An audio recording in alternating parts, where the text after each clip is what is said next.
Belajar dari Amos, memperjuangkan kebaikan dan keadilan. Wartakanlah keadilan dan kedamaian. Allah memanggil Amos untuk mewartakan sabdanya. Sebagai seorang yang tulus hati, Amos mengikuti panggilan itu. Amos adalah seorang peternak dan pemungut buah arah hutan. Ia tidak mempunyai kerinduan untuk menjadi seorang nabi. Tetapi Tuhanlah yang memanggil Amos dari pekerjaan menggiring kambing domba. Tuhan berfirman kepadanya, "Pergilah, bernubuatlah terhadap umatku Israel." Amos bab 7 ayat 12 sampai 15. Panggilan Allah yang mendorong Amos untuk menjadi saksinya. Kepatuhannya kepada Allah membuat Amos semakin berani untuk memberi kesaksian tentang kebaikan Allah. Walaupun ia mendapat banyak tantangan, bahkan diusir serta ditolak oleh orang Israel. Penolakan terhadap Amos itu lebih karena orang Israel mengalami kemerosotan moral serta lunturnya nilai-nilai luhur agama. Karena situasi ini, maka Allah campur tangan langsung dalam memilih dan mengutus seorang nabi untuk menyelamatkan orang Israel dari kehancuran. Misi Amos yaitu melawan ketidakadilan sosial dan praktek keagamaan yang mengutamakan hal-hal yang bersifat lahiriah saja. Amos adalah nabi keadilan sosial. Allah adalah pembela hak orang-orang miskin.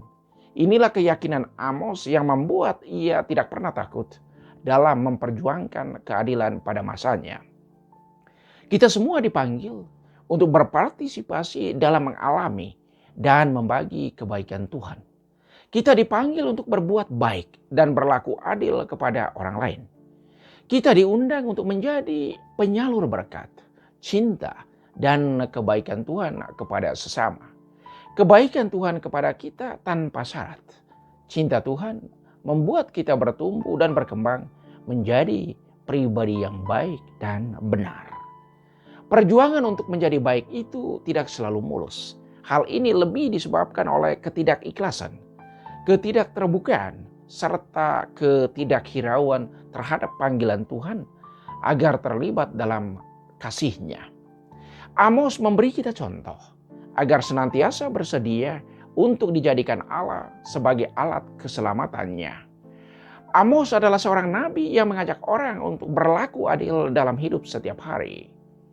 Orang banyak menderita dalam hidup karena mereka menolak untuk menjadi perpanjangan tangan kasih Tuhan bagi sesama. Andaikan sampai saat ini kita lebih sering menolak untuk berbuat baik kepada sesama, maka inilah waktunya untuk kita membuat niat serta komitmen baru untuk melakukan hal yang baik kepada sesama. Hal yang luar biasa itu dimulai dengan melakukan hal yang kecil dan biasa-biasa saja. Amos juga menunjukkan satu hal penting untuk ditiru, yaitu kerendahan hati. Menyadari bahwa segala yang kita lakukan, terutama yang baik, itu karena kebaikan Allah sendiri yang memberikan kita kesempatan untuk melakukannya. Allah selalu berlaku adil. Ia memberi kita kesempatan untuk menjadi pelaku kebaikan dalam hidup setiap hari. Karena itu berjuanglah untuk menjadi seperti matahari. Kalau kita tidak bisa menjadi seperti matahari, jadilah seperti bulan. Kalau kita tidak bisa menjadi seperti bulan, jadilah seperti bintang. Kalau tidak bisa menjadi seperti bintang, jadilah seperti lilin-lilin kecil yang selalu memancarkan terang untuk sesama. Kalau itu pun tidak bisa, jadilah seperti kunang-kunang yang memberi kedipan cahaya di tengah kegelapan. Di dalam Kristus, Allah telah memilih kita sebelum dunia dijadikan.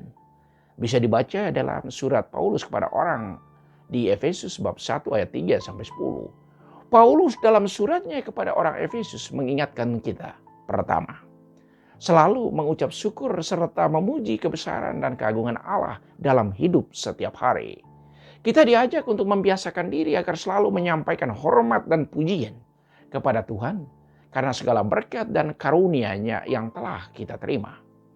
Karunia Allah untuk kita sungguh banyak. Berkat-Nya sungguh luar biasa.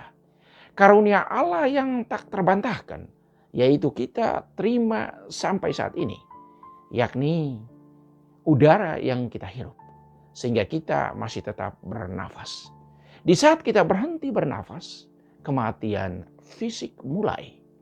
Sedangkan kematian jiwa dimulai sejak kita lalai untuk berbuat baik kepada sesama. Kedua, kita dipanggil untuk menjadi kudus, tak bercelah. Inilah idealisme yang mestinya dimiliki oleh setiap orang beriman. Sampai maut menjemput. Kehilangan idealisme ini dalam hidup membuat orang kehilangan arah dan prinsip hidup yang baik. Ketiga, kita semua mendapat status sebagai anak. Itulah hadiah cuma-cuma dari Allah.